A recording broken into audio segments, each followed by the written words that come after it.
오늘 성령 강림 수일 너희가 믿을 때에 성령을 받았느냐라는 제목으로 하나님 말씀 나누겠습니다. 인간이 대단한 것 같지만 연약합니다.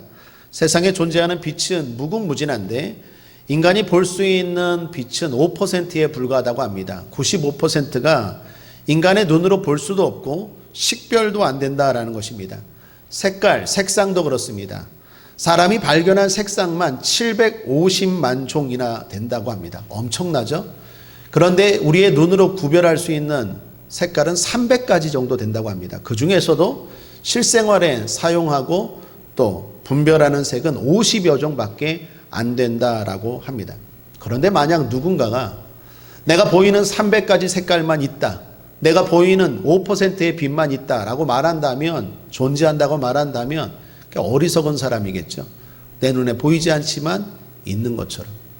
듣는 것도 마찬가지입니다. 소리를 헤르츠라는 단위를 사용하죠. 이것이 1초에 떨리는 횟수를 말합니다. 흔히 주파소라고도 하는데, 예를 들면 2000헤르츠라고 말하면 1초 동안 2000번 정도가 떨리는 음파를 의미합니다.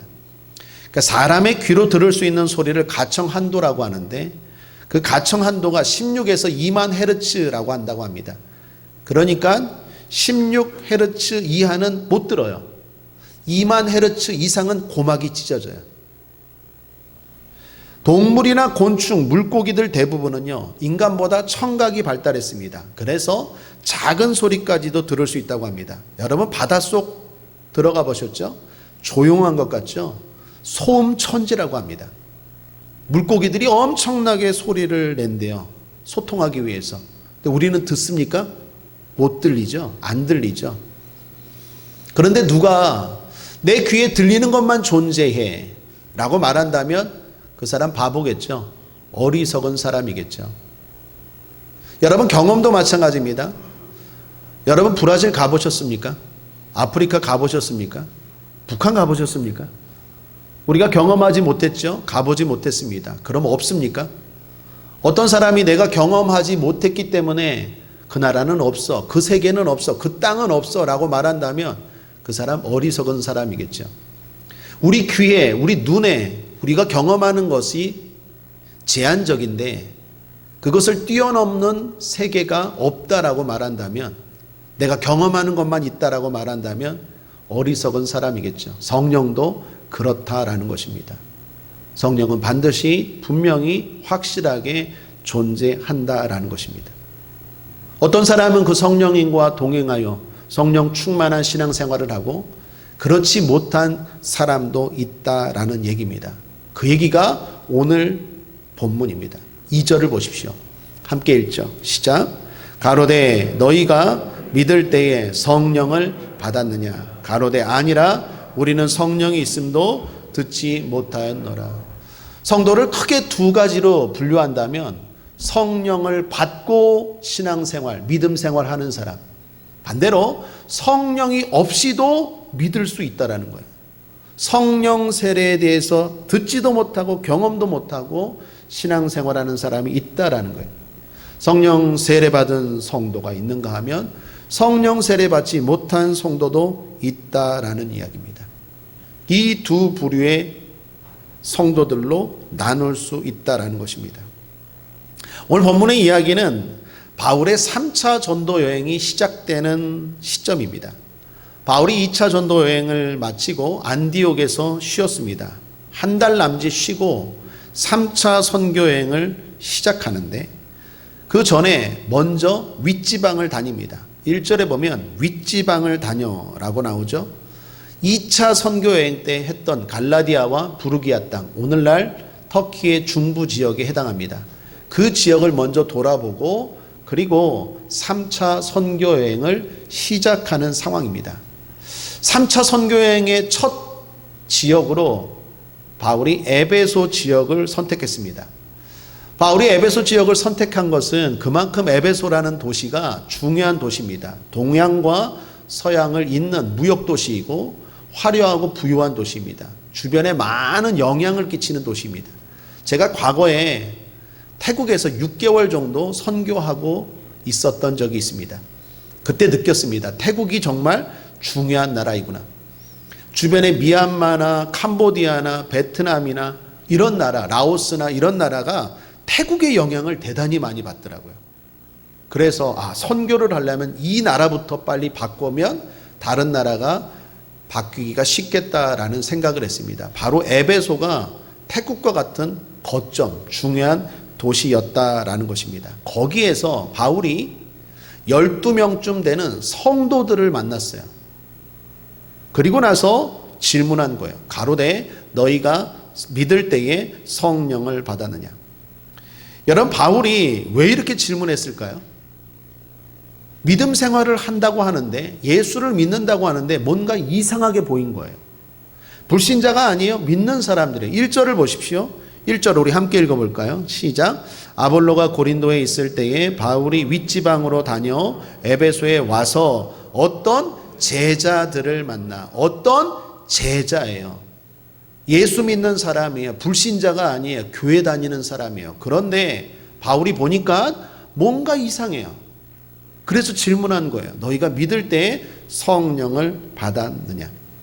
사랑하는 여러분, 우리도 그럴 수 있습니다. 나는 교회 잘 다닌다고 생각하고 나는 예수 잘 믿는다고 생각하는데, 영적으로 뛰어난 지도자가 볼 때, 아니면 다른 사람들이 볼 때 뭔가 신앙생활이 이상해요. 뭔가 2% 부족해요. 그 모든 부족함의 근본은 뭘까요? 성령이에요. 성령 세례에 대한 경험이 없고 성령 충만하지 않기 때문에 교회는 다녀요. 예수는 믿어요. 그런데 뭔가 구별이 안 되고 변화가 없고 달라지지 않고 능력 있고 열매 맺는 신앙생활이 없다라는 것입니다. 그런 의미에서 오늘 성령 강림 주일을 맞이하여 저와 여러분 성령 세례 받고 성령 충만하게 되기를 주님의 이름으로 축원합니다. 성령 세례는 처음으로 성령을 경험한 거고, 성령 충만은 그 성령 세례를 유지하는 겁니다. 혹시라도 이 자리에 성령 세례 받지 못한 분들 계시면 꼭 받게 되길 바라고, 성령 세례 받으신 분들은 그 성령 충만을 유지하게 되기를 주님의 이름으로 축복합니다. 자, 그럼 왜 성령을 받아야 하는지 오늘 본문을 통해서 구체적으로 살펴보겠습니다. 첫 번째, 성령을 받아야만 예수를 제대로 믿을 수 있기 때문입니다. 여러분, 바울이 그들을 만나 이렇게 질문했다는 것을 먼저 생각해 보세요. 너희들은 얼마나 기도하느냐? 너희들은 얼마나 믿을 때에 성경을 읽느냐? 너희들은 믿을 때에 예배는 어떻게 드리느냐라고 묻지 않았어요? 뭐라고 물었다고요? 너희가 믿을 때에 성령을 받았느냐? 왜 그렇게 질문했을까요? 성령이 신앙생활에서 대단히 중요하기 때문이에요. 성령이 기도하게 하고, 성령이 성경 읽게 하고 깨닫게 하고, 성령이 마음을, 우리 권사님 대표기도처럼 마음을 열어주고 말씀이 들려지고 깨달아지게 하고, 성령이 전도하게 하고, 성령이 능력 있는 삶을 살게 해요. 성령이 예수도 믿게 해요. 고린도전서 12장 3절에 성령으로 아니하고는 누구든지 예수를 주시라 할 수 없느니라. 이 말씀 경험해 보셨습니까? 제 주변에 안 믿는 친구들, 안 믿는 사람들 열심히 논리적으로 설명해 줘도 안 믿어요, 도대체. 그 정도면 믿을 것 같은데. 왜 그럴까요? 성령이 역사하지 않고는 누구든지 예수를 주라고 시인할 수 없어요. 믿음이 생길 수 없어요. 믿음의 출발은 성령입니다. 제대로 예수를 믿으려면 반드시 성령 충만, 성령 세례 돼야 된다라는 거예요. 바울이 그들에게 질문했더니 그들이 뭐라고 대답합니까? 성령에 대해서 받기는커녕 듣지도 못했다라고 말합니다. 이때는요, 사도행전 2장의 오순절 마가다락방 예루살렘의 성령이 불같이 임하고 7년 8년 정도가 지났을 때쯤입니다. 그러니까 아직 에베소 지역까지는 성령에 대한 경험, 체험한 사람이 없었던 거예요. 그래서 바울이 그 대답을 듣고 다시 질문합니다. 그럼 무슨 세례 받았느냐 그랬더니 요한의 세례만 받았대요. 요한의 세례는 죄를 깨닫게 하는 세례이죠. 내가 죄인임을 알게 하는 세례. 그런데 예수 그리스도가 중심이 된 성령 세례에 대해서는 듣지도 못했고 받지도 못했다라고 말합니다. 여러분, 에베소에 있는 성도들이, 에베소 지역의 교회의 성도들이 왜 이런 수준의 신앙이 되었을까요? 아마도 지도자 때문이었을 거예요. 지도자가 그렇게 가르쳤기 때문에 성령에 대해서 관심도 없고 성령을 받고자 사모하지도 않고 그냥 교회만 다니면 되는가 보다라고 여겼기 때문일 거예요. 그걸 알 수 있는 얘기가 오늘 본문 1절을 다시 보면 이렇게 말하죠. 아볼로가 고린도에 있을 때의 바울이라고 말해요. 바울이 에베소 지역에 왔다라고 말할 때 굳이 아볼로가 고린도에 있을 때 바울이 에베소 지역에 왔다라고 말합니다. 그 말은 바울이 에베소 교회에 오기 전까지 에베소 교회의 지도자는 아볼로였다라는 거예요. 그 아볼로의 영향을 에베소 교회 사람들이 받았다라는 거예요. 자, 아볼로는 어떤 사람이었을까요? 어떤 사람이었기에 에베소 지역 성도들이 성령에 대해서 듣지도 못했고 알지도 못했고 받지도 못했을까요? 아볼로가 어떤 사람인지 사도행전 19장 바로 앞에 18장에 설명이 좀 나옵니다. 24절에서 26절까지 우리 한번 읽어볼까요? 시작. 알렉산드리아에서 난 아볼로라 하는 유대인이 에베소에 이르니 이 사람은 학문이 많고 성경에 능한 자라. 그가 일찍 주의 도를 배워 열심으로 예수에 관한 것을 자세히 말하며 가르치나 요한의 세례만 알 따름이라. 그가 회당에서 담대히 말하기를 시작하거늘 브리스길라와 아굴라가 듣고 데려다가 하나님의 도를 더 자세히 풀어 이르더라. 아볼로는 에베소에서 성경을 가르치고 교회를 이끌었던 지도자였어요. 오늘 본문에 말한 것처럼 알렉산드리아 출신입니다. 알렉산드리아는 학문적으로 유명한 도시입니다.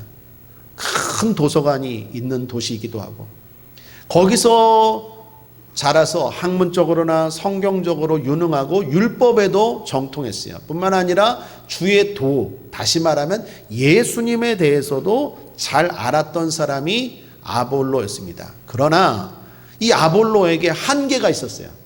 성령의 체험이 없어요. 성령 세례에 대한 경험이 없어요. 그가 전하는 말씀을 듣고 브리스길라와 아굴라는 평신도 부부예요. 이 사람들은 성령으로 충만한 사람들이거든요.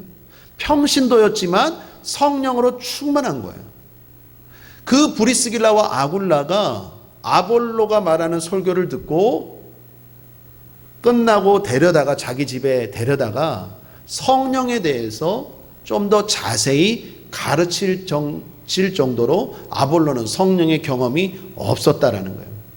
오늘날로 말하면 설교하는 나는 성경에 대해서 많이 알고 학문적으로 뛰어난데 오히려 평신도인 여러분보다 성령에 대한 체험이 없어서 브리스길라와 아굴라가 아볼로를 데려다가 성령에 대한 체험, 하나님의 말씀을 좀 더 실제적으로 자세하게 풀어 가르쳤다라는 것입니다.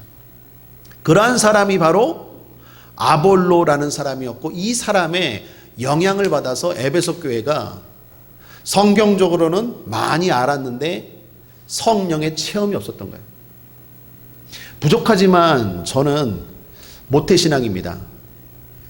장로교회에서 어렸을 때부터 주일학교, 학생회, 청년회 다 다녔고 교사도 했고 성가대도 했고 그렇게 신앙생활 잘하고 학습도 받고 거기서 세례도 받고 또 사경회, 부흥회 열심히 쫓아다니고 말씀에 대해서 참 많이 배웠어요. 감사해요. 그런데 98년도 8월 그 뜨거운 여름을 저는 잊지 못해요. 제 인생의 터닝 포인트였어요.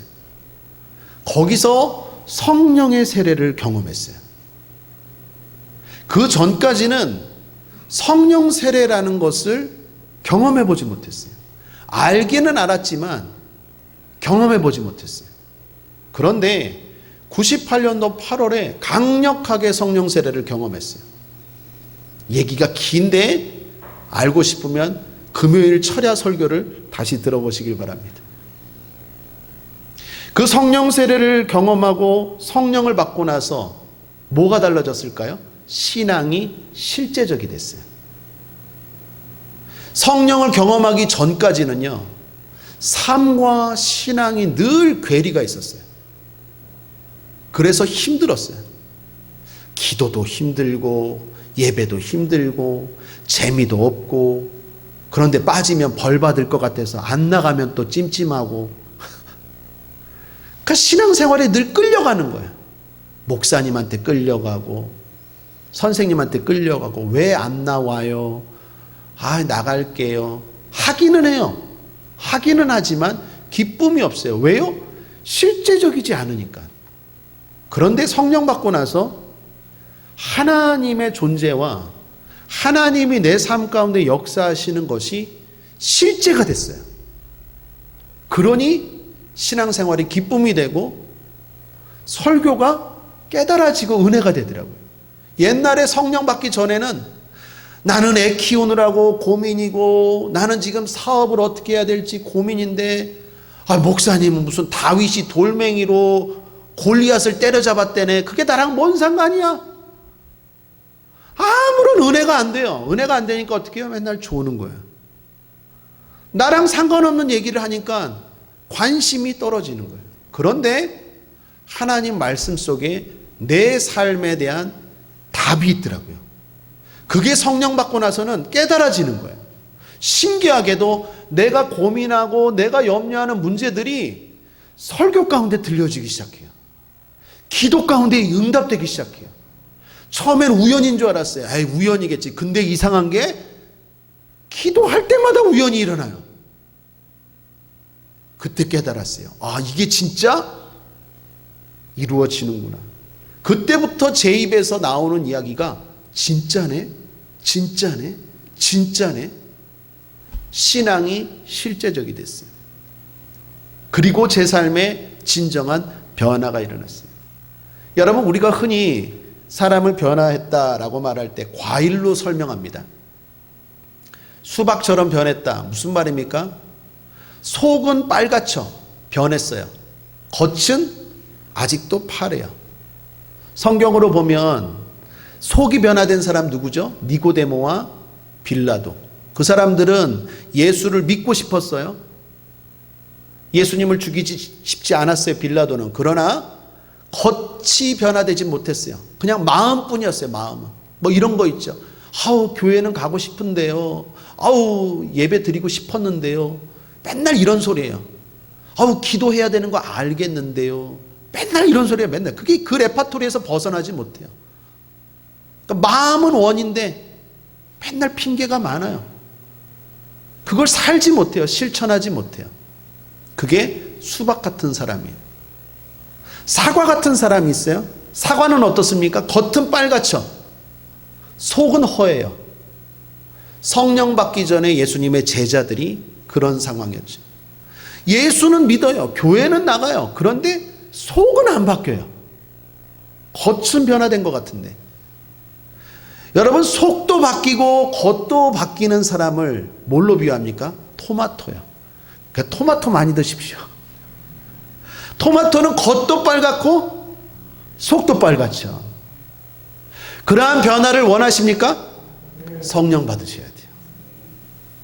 성령 받지 않으면은요, 겉은 변화된 것 같은데 속이 안 바뀌거나, 마음은 원인데 맨날 행동은 세상 사람들과 똑같이 살아가요. 핑계만 대고. 진짜 겉과 속이 변화되어서 영적인 세계를 알고 능력 있는 삶을 살려면 토마토처럼 변화돼야 되고, 그 방법은 성령인 줄 믿습니다. 우리가 살아가면서 여러 교회를 만나고 여러 지도자들, 여러 사람을 만납니다. 중요한 건 이 두 가지를 다 경험한 사람을 만나야 돼요. 말씀을 잘 아는 사람 만나는 거 중요합니다. 정말 중요합니다. 말씀을 잘 모르면 사기꾼에게 속아요. 진리를 모르면 이단과 사이비에 넘어가요. 지난 수요일에도 본교회 어떤 권사님이 우리 예배에 오셨는데 친구분이 구원파에 빠져서 많이 힘들어 하더라고요. 안타깝더라고요. 성령 받지 못하면요, 하나님 말씀을 제대로 모르면요, 잘못된 이단과 사이비에 빠져요. 말씀을 잘 아는 사람 만나야 됩니다. 그래서 주님도 뭐라고 말합니까? 마태복음 24장 3절에 4절에 예수께서 대답하여 가라사대 너희가 사람의 미혹을 받지 않도록 주의하라. 사람의 미혹을 왜 받습니까? 진리를 모르기 때문에, 말씀을 모르기 때문에 자꾸 미혹을 받고 흔들리는 거예요. 말씀을 잘 아는 지도자, 교회 만나야 돼요. 우리 교회가 그래서 말씀을 잘 가르치려고 애씁니다. 새벽에는 한 장 한 장씩, 때로는요 그 말씀이 힘든 말씀도 있어요. 뭐 레위기 같은 말씀, 또는 지난번에 나왔던 요한계시록 말씀. 그러나 하나님의 말씀은 다 좋은 거고 다 살펴봐야 돼요. 말씀을 잘 알아야 흔들리지 않고, 특별히 이 마지막 시대에 이단과 사이비에 빠지지 않을 수 있어요. 그런데 또 하나 중요한 건 말씀을 아는 교회, 말씀을 아는 사람을 만나는 것도 중요하지만 말씀을 경험한 사람을 만나야 돼요. 그게 바로 성령 세례, 성령 충만한 사람이고 교회예요. 우리 교회가 추구하는 게 바로 이런 교회예요. 진리의 말씀을 알지만 그 진리의 말씀을 실제로 경험하고 체험하는 교회. 성경이 말합니다.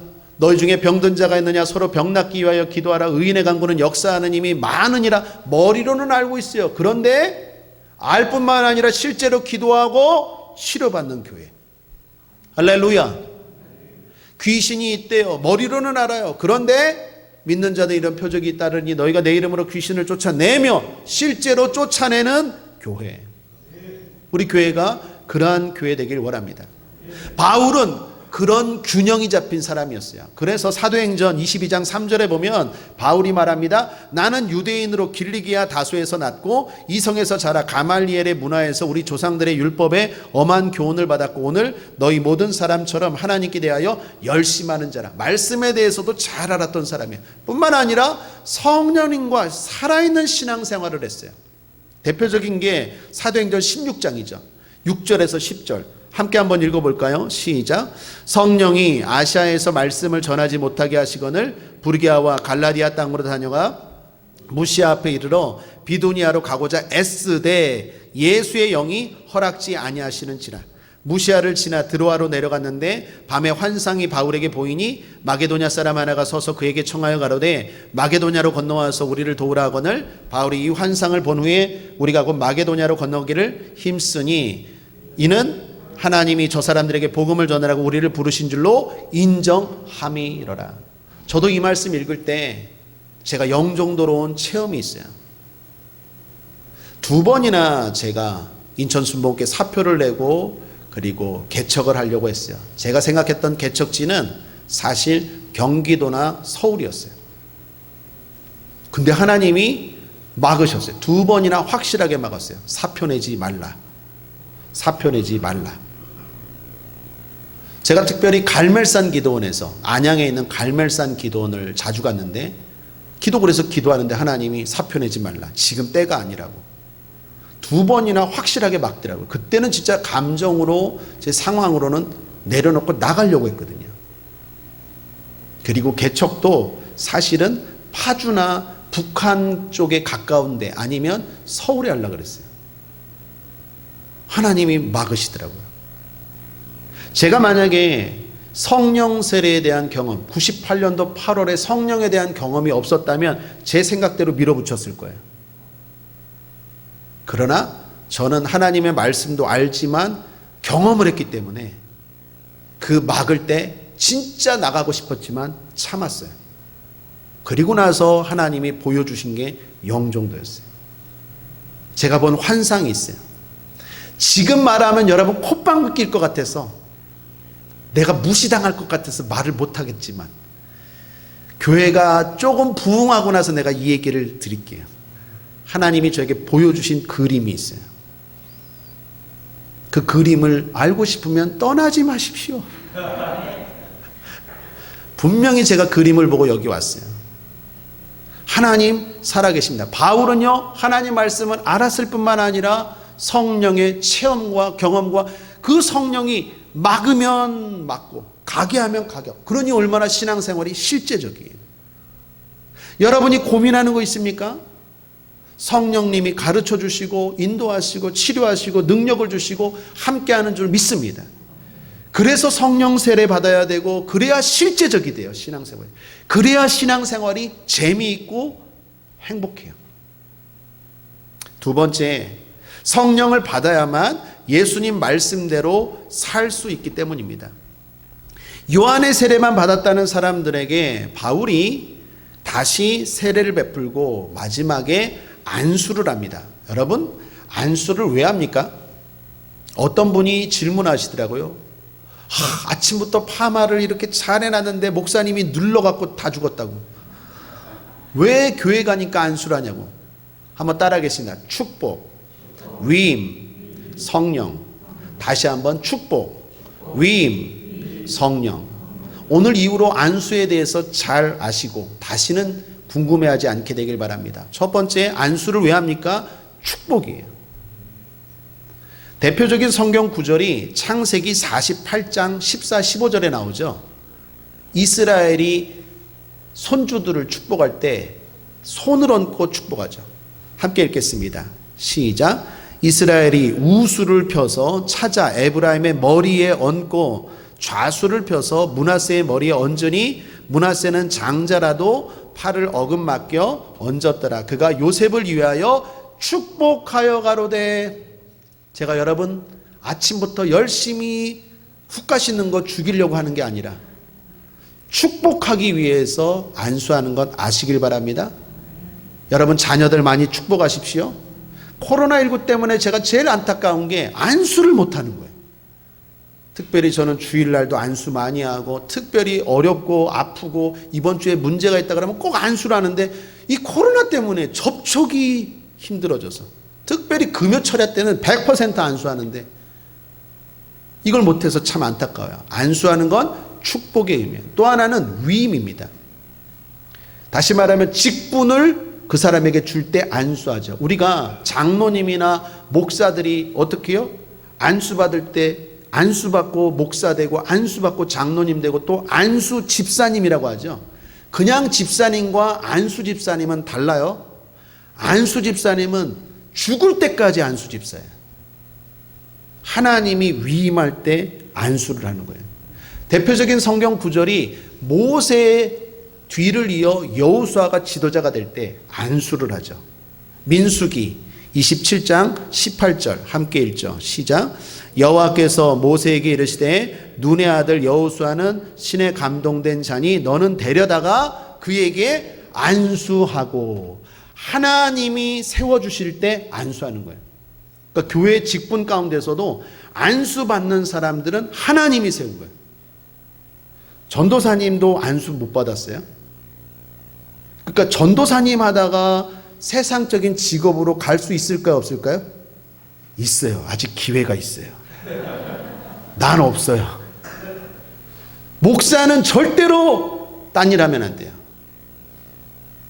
물론 목회를 겸해서 일은 할 수 있지만 한 번 목사는 죽을 때까지 목사고 한 번 안수 집사님은 죽을 때까지 안수 집사님. 안수는 하나님이 주시는 거예요. 교회 안의 직분들, 위임들 안수할 때 그런 의미로 하는 것입니다. 마지막 세 번째는 뭐요? 성령이에요. 바울이 오늘 그랬죠. 6절 함께 읽죠. 시작. 바울이 그들에게 안수함에 성령이 그들에게 임하심으로 방언도 하고 예언도 하니. 그러니까 성령 받게 하기 위해서 안수하는 거예요. 제가 여러분을 향해서 안수할 때는 두 가지죠. 첫 번째는 성령 충만하기 위해서 안수하는 거고 또 하나는 축복하기 위해서. 질병이 치료되고 문제가 해결되고 그래서 안수하는 거예요. 그냥 하는 게 아니라 하나님이 가르쳐 주신 방법입니다. 여기 성령이 임했습니다. 그랬더니 어떻게 됐다고요? 예언하고 방언했대요. 여기서 이 말하는 예언은요, 미래를 맞추는 예언이 아니라 성령이 임해서 위로와 책망을 주셨다라는 거예요. 그게 예언이에요. 여러분, 성령이 임하면 어떤 일이 일어납니까? 우리를 도와주시는데 두 가지로 도와주세요. 위로하거나 책망하거나. 내가 힘들어할 때는 힘을 줘서 위로해 주시고 내가 잘못 나갈 때는 책망을 줘서 제대로 살게 하세요. 여러분, 시편 23편에 보면 목자가 두 가지를 가지고 양을 인도하죠. 막대기와 지팡이. 성령도 마찬가지입니다. 우리를 인도할 때 때로는 위로하시고 때로는 깨닫게 하세요. 그게 예언이에요. 또 하나는 방언이 터졌대요. 여러분 오늘 이후로 방언에 대해서도 잘 알게 되길 바랍니다. 우리 국제하모니교회 모든 성도들은 방언 잘 알겠지만 방언은 크게 성경적으로 두 가지 방언이 있어요. 따라하겠습니다. 은사방언, 외국어 방언. 고린도전서에 나오는 방언이 은사방언이에요. 그 은사방언은요, 우리가 알아듣지 못하는 말이에요. 여러분 제가 통성 기도할 때 막 기도할 때 뭐 이상한 얘기를 하죠. 알아듣습니까? 못 알아먹겠죠. 우리 새가족 성도 중에 한 분이 저랑 면담하는데 얘기하더라고요. 목사님 이게 무슨 말이니? 이게 중국말이니? 러시아 말이니? 못 알아먹는 말이에요. 그건 천상의 언어예요. 그게 은사방언이에요. 그 은사방언은요, 왜 주실까요? 유익을 위해서. 고린도전서 12장 7절을 보십시오. 각 사람에게 성령의 나타남을 주심은 유익하게 하려 하심이라. 여러분 여기에서 성령 받고 은사 방언 하시는 분들 계실 거예요. 그분들은 아실 거예요. 방언으로 기도하면 훨씬 더 유익이 많아요. 깊게 기도할 수 있고 길게 기도할 수 있어요.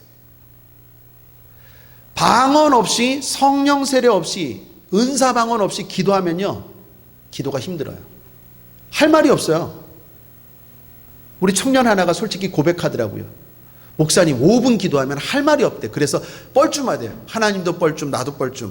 뭔가 말은 해야 될 것 같은데 할 말이 없으니까 기도 시간이 지루한 거예요. 성령 받고 방언이 터지잖아요. 기도가 깊어지고 길어지고 실제적이 돼요. 내가 기도한 제목들이 있어요. 그런데 어느 순간 여기에 매이지 않아요. 막 기도하다 보면 막 생각나게 해요. 성령이 생각나게 해요. 성령이 기도하게 하세요. 그리고 그렇게 기도하다 보면 기도가 실제적이 되고 그리고 신나요. 살아있는 기도가 돼요. 근데 딱 정해진 기도하니까 어떻게 재미가 없죠. 신앙생활에 유익이 생겨요. 신앙의 능력은 기도의 능력인데 기도가 안 되니까 능력 있는 삶이 안 되는 거예요. 여러분 삶에 신앙을 생활하고 예수를 믿어도 능력이 안 나타납니까? 그런 사람들 대부분 보면 기도를 못해요. 기도가 잘 안 돼요. 기도가 두려워요. 왜 그럴까요? 성령이 임하지 않고 방언이 터지지 않기 때문에 힘들어요. 이성적인 말로 기도해야 되지만 성령을 통해서 방언도 할 수 있게 되기를 주님의 이름으로 축원합니다. 또 하나는 사도행전에 나오는 외국어 방언이에요. 오순절 성령 강림이 임하고 사람들이 방언이 터졌는데 그때의 방언은 외국어 방언이에요. 그래서 사도행전 2장 7절에서 10절에 보면 다 놀라 기이 여겨 이르되 보라 이 말하는 사람이 다 갈릴리 사람이 아니냐. 우리가 우리 각 사람의 난 곳 방언으로 듣게 되는 것이 어찌미뇨. 우리는 바데인과 메데인과 엘람인과 또 메소포타미아 유대와 가바도기아 본도와 아시아 부르기아와 밤빌리아 애국가 및 구레네에 가까운 리비아 여러 지방에 사는 사람들과 로마로부터 온 나그네 곧 유대인과 유대교에 들어온 사람들과 그레데인과 아라비아인들이라. 우리가 다 우리의 각 방언으로 하나님의 큰 일을 말함을 듣는도다 하고, 여기서 말하는 방언은 외국어였어요. 외국어로 자기들이 언어로 하나님의 말, 하나님의 말씀을 깨달았다라는 거예요. 제가 이게 실제로 경험했어요. 하와이 있을 때. 하와이 있을 때 목요일 날 저녁마다 예배를 드리는데 온 세계에서 온 사람들이 그 광장에 모여서 매일 예배를 드립니다. 훈련을 받을 때. 근데 그 훈련을 받을 때 한국 청년 하나가 러시아하고 영어 방언을 터졌어요. 영어하고 러시아어를 하더라고요. 옆에서 이놈의 시끼, 걔놈의 시끼, 무슨 시끼 뭐 하고 막 영어를 하더라고요. 영어랑 러시아 몰랐거든요. 부럽더라고요. 그 옆에 러시아 친구가 알아듣더라고요. 뭐라고 하는지. 그 친구가 말하는 말을. 그래서 저도 하나님 앞에 기도해서 하나님 나도 영어 방언 주세요. 영어 학원에 내가 돈 쏟아부은 게 얼만데 영어 좀 주세요. 그 러시아어 주세요. 했더니 안 주시더라고. 나는 왜 그 친구를 줬을까요? 나중에 알았어요. 그 친구는 선교사 되려고 하는 친구였어요. 그래서 진짜로 그 순간 터지더라고요. 물론 자기가 또 열심히 공부를 해야 되겠죠. 그런데 이처럼 외국어 방언이 터질 때도 있다라는 거예요. 그 외국어 방언은 목적이 뭘까요? 복음 전파하기 위해서. 대부분은요, 우리가 하는 방언은 은사 방언이 많아요. 왜요? 유익하게 하기 위해서.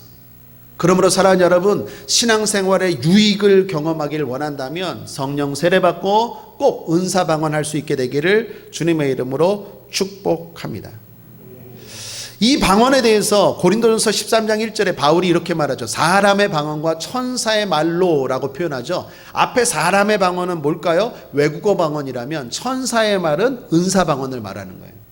그러니까 방언은 두 가지 종류가 있다라는 것 오늘 이후로 잊지 말고 꼭 사모하여 여러분 알 뿐만 아니라 하게 되기를 주님의 이름으로 축원합니다. 자, 그렇다면 왜 바울이 안수하고 성령 세례가 에베소 지역에 임했을까요?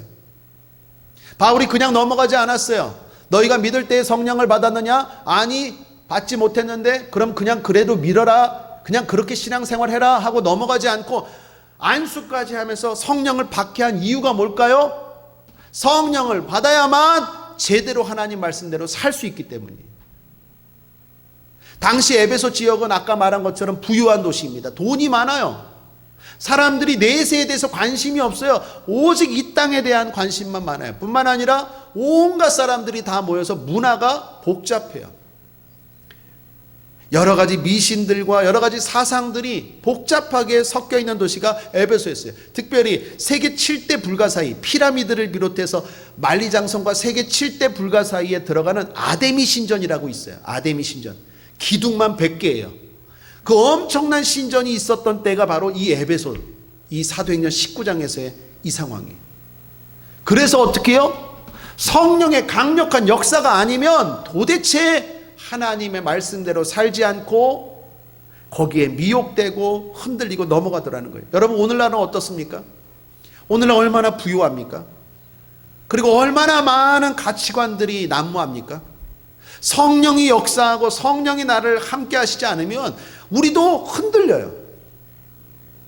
예수를 믿는다고 하지만 하나님 말씀대로 살지 않아요. 우리 청년들과 대화하다 보면 그런 얘기 많이 해요. 하나님 말씀대로 살면 세상에서 내가 뒤처지는 것 같아요. 루저 같대요. 바보 같대요. 여러분, 그렇다니까요. 이 세상에 이 가치관이요, 예수 믿는 사람들이 말씀대로 살아가는 걸 보면 어리석다고 말해요. 무지하다고 말해요. 미련하다고 말해요. 우리가 성령 충만하지 아니하면 우리도 거기에 속아 넘어가요.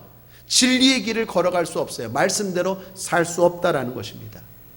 그래서 어떻게 됩니까? 성령 받으셔야 돼요. 우리 어떤 청년이 저에게 질문합니다. 목사님, 제대로 신앙생활하고 싶습니다. 어떻게 해야 됩니까? 성경 몇 번 읽어야 돼요? 목사님은 기도 몇 시간 하세요? 기도 몇 시간 해야 돼요? 무슨 훈련을 받아야 됩니까? 제가 어떻게 대답했을까요? 제대로 믿고 싶어? 정말 예수 제대로 믿고 싶어? 진짜 천국과 지옥이 있는 거 알고 영적인 세계가 있는 거 알고 진짜 기도하고 능력 받고 제대로 믿고 싶어? 그때 제가 허드슨 테일러, 중국 선교했던 그 선교사님의 말을 인용해서 이렇게 얘기했어요. 촛불이 언제 타지? 심지에 불이 붙을 때.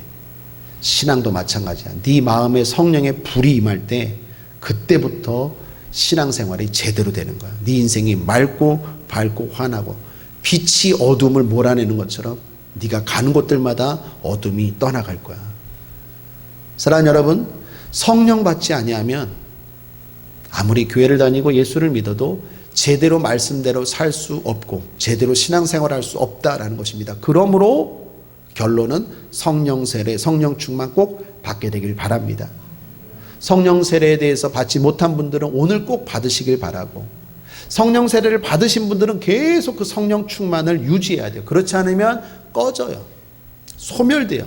성령을 소멸시키지 말라라고 데살로니가전서 5장 19절에 말한 것처럼 늘 성령 충만한 저와 여러분 되기를 주님의 이름으로 축복합니다. 자, 마지막 세 번째, 왜 성령 세례를 받아야 되고 충만해야 됩니까? 그래야만 마귀도 이길 수 있기 때문입니다. 영적 싸움에서 승리할 수 있어요. 성령 받지 못하면 마귀도 우습게 알아요. 오늘 바울이 능력이 나타났습니다. 안수하고 병고침이 일어나고 귀신이 떠나가고 사람이 방언이 터지고 예언을 하는 걸 보고 그 주변에 있는 사람들이 부러웠어요. 특별히 제사장이었던 스게와라는 사람이 있었는데 그 아들들이 그걸 보고 부러웠어요. 그래서 흉내를 냈어요. 옛날에 우리 아이들이요, 어렸을 때 제 흉내를 내갖고 어디서 봤는지 교회 맨날 따라다니는 게 교회잖아요. 내가 밥 먹는데 안수를 해주더라고요. 뭐 어쩌고 저쩌고 따라가시죠. 그런 것처럼 흉내를 낸 거예요. 바울이 하는 걸 보고 흉내를 낸 거예요. 귀신 들린 사람이 있는데 바울이 했던 것처럼 똑같이 흉내를 했어요. 예수 이름으로 명하노니 악귀야 떠나갈지어다. 흉내를 했어요. 자, 그러면 악귀가 떠나가야 됩니까? 안 됩니까? 떠나가야 되죠. 그런데 악귀가 대단해요. 귀신이 귀신같이 알아요. 오늘 15절 16절 말씀을 보십시오. 함께 읽죠. 시작. 악귀가 대답하여 가로되 예수도 내가 알고 바울도 내가 알거니와 너희는 누구냐 하며 악귀 들린 사람이 그 두 사람에게 뛰어올라 억지하여 이기니 저희가 상하여 벗은 몸으로 그 집에서 도망하는지라. 아이고 부끄러워. 흉내낸 거예요. 악귀야 떠나가라 그랬더니 악귀가 말합니다. 예수도 내가 알고. 그 다음 말이 참 도전이 돼요. 바울도 내가 알거니와. 여러분, 신앙생활, 내가 신앙생활이 어느 정도 되는지를 가장 잘할 수 있는 방법이 뭘까요? 마귀가 나에 대해서 어떻게 하느냐가 보면 알 수 있어요. 적이 나의 상태를 제일 잘하는 것처럼 신앙도 마찬가지입니다. 마귀가 여러분을 무서워하면 신앙생활 잘하고 있는 거예요. 반대로 마귀가 우습게 알면 내 신앙생활 지금 엉망인 거예요. 그런 의미에서 한번 따라해 볼까요? 마귀야, 나 알아? 뭐래요? 안 돼요? 모른대요? 바울도 내가 알거니와. 도전되지 않습니까? 마귀가 말하는 거예요. 바울도 내가 안 돼요. 무슨 말이에요? 무섭다라는 거예요. 예수도 내가 알고 바울도 내가 알아. 그래서 예수님이 선포 기도하고 바울이 안수하면 나는 무서워서 도망가는데 넌 뭐야? 내가 만만하냐? 뭐 아무나 안수하고 아무나 선포하면 내가 도망가는 줄 알아? 이것들이 그래갖고 뛰어들어갖고 옷을 활딱 벗긴 거예요. 그 벗은 몸으로 도망갔대. 어이구 부끄러워. 성령 받지 못하고 신앙생활하면 부끄러움과 수치가 따라와요. 제가 이거 실제로 경험했잖아요. 인천순복음교회 있을 때 우리 몇몇 청년들이나 성도님들 아실 텐데 여름 되면 단기 선교를 갑니다. 그런데 그 단기 선교 팀들 가운데 태국 갔다 온 팀 가운데 남자 청년 하나가 귀신이 들려왔어요. 귀신이 들려왔어요. 간신히 왔어요. 교회를 왔는데 교회에서 이제 해산식을 하는데 난리가 난 거예요. 귀신이 들렸는데 집에를 어떻게 보내요? 생각해 보세요. 우리 아이 은혜 받고 하나님 앞에 복 받고 오라고 선교를 보냈는데 선교지에 갔다가 귀신이 들려온 그 부모 마음이 어떻겠어요? 그 아이를, 그 청년을 어떻게 보내요? 다행히 그 청년의 엄마가 목사님이셨어요. 여자 목사님. 그래서 이해는 하셨어요. 이해는 하셨어도 이게 심각한 일이잖아요. 청년부 교육자들, 간사들 난리가 났어요. 그래서 그 청년을요, 청년부 사무실 한켠에 방이 있는데 그 방에다 놓고 모여갖고 예배드리고 선포기도하고 보혈 찬송 부르고 성령 찬송 부르고. 그래서 내가 우리 신전도사님한테 부탁했어요. 보혈 찬송, 성령 찬송 많이 부르라고. 왜요? 제가 목회하면서요, 보혈 찬송, 성령 찬송 마귀가 제일 싫어해요. 특별히 동인천에서 귀신 쫓을 때 아주 싫어해요. 보혈 찬송하면 막 귀를 막더라고. 그때 내가 알았어요. 아, 마귀가 싫어하는 찬송도 있구나. 물론 찬송은 다 좋은 건데 특별히 영적인 사역할 때는요, 보혈 찬송 부르면 마귀가 막 싫어하더라고. 뜨겁게 불렀어요. 막 구주의 십자가 보혈로 예수 십자가에 흘린 피로써. 보혈 찬송 계속 연달아서 불렀어요. 마귀가 막 세약해졌죠. 난리를 쳐요. 예수 이름으로 하면 떠나갈지다. 그러면 좀 나간 것 같아요. 그리고 해롱해롱해요. 아, 그럼 이제 좀 괜찮겠다. 기력이 세아지면 회복되면 집에 보내. 오, 아니요. 또 귀신이 있더라고. 한두 마리가 아니에요. 군대 귀신이라고 하죠. 한두 마리가 아니에요. 똑똑히 봤어요. 며칠 동안 그 청년을 놓고 교육자들이 돌아가면서 시간 간수 기도하고 했는데 어느 날 저녁 4일쯤 됐을 때인가요? 저녁 때 야 이제 끝장내자. 그래서 교육자들도 많이 모이고 회장단도 많이 모여서 함께 그 청년 가운데 두고 예배드리고 찬송하고 기도하는데 그때 끝장을 내려고 할 때 이게 발악을 하는데요. 그때 이 마귀가 그 청년에게 들려있는 귀신, 악귀가 이러더라고요. 우리 회장단 가운데 부회장 친구가 있었는데 그 친구가 인천 전문대 CCC 선교단체 소속된 친구였어요. 그 친구를 향해서 이렇게 얘기하더라고요. 넌 뭐야? 넌 뭐야? 우리가 막 기도했죠. 악하고 더러운 귀신 떠나갈지어다 물러갈지어다 막 하는데 갑자기 마귀가 그 청년을 향해서 넌 뭐야? 그 청년이 얼굴이 막 빨개졌어요. 넌 뭔데 날 떠나가라고? 그러더니 그 원래 있던 청년에게 들려있던 악귀가 걔한테 막 넘어가서 왔다 갔다 하더라고요. 둘이 막 이상한 짓을 하더라고요. 그래서 그 친구를 격리시켰어요. 넌 가라고. 안 되겠다고. 나가라고. 귀신이 귀신같이 알아요. 우리의 상태, 우리의 신앙의 수준을 귀신이 귀신같이 알아요. 목사라고 해도 성령 충만하지 아니하면 마귀가 우습게 알아요. 재직이라고 해도 성령 세례 경험 없고 성령 충만하지 아니하면 우습게 알아요.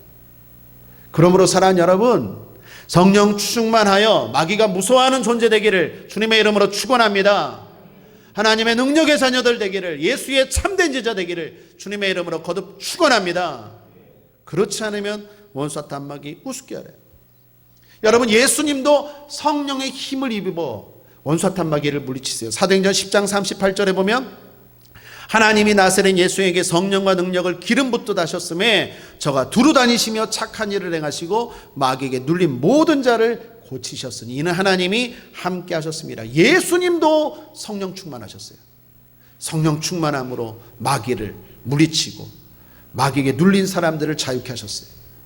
그 예수님이 우리에게 말합니다. 사도행전 2장 17절에 하나님이 가라사대 말세에 내가 내 영으로 모든 육체에게 부어주리니, 모든 사람에게 부어준대요. 예수님에게만 주는 게 아니라 하나님이 모든 사람에게 주신대요. 할렐루야. 믿습니까? 그렇다면 결론의 결론입니다. 어떻게 해야 될까요? 구해야 돼요.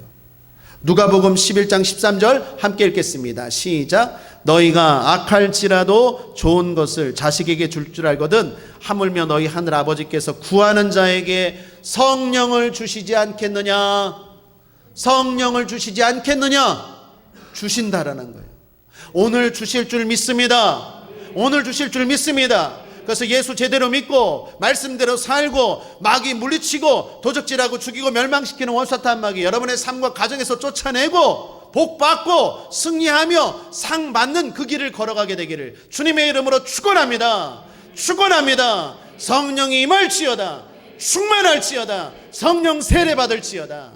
말씀을 정리합니다. 너희가 믿을 때에 성령을 받았느냐라는 제목으로 하나님 말씀 나누었습니다. 성령 세례는 신앙생활의 선택이 아니라 필수입니다.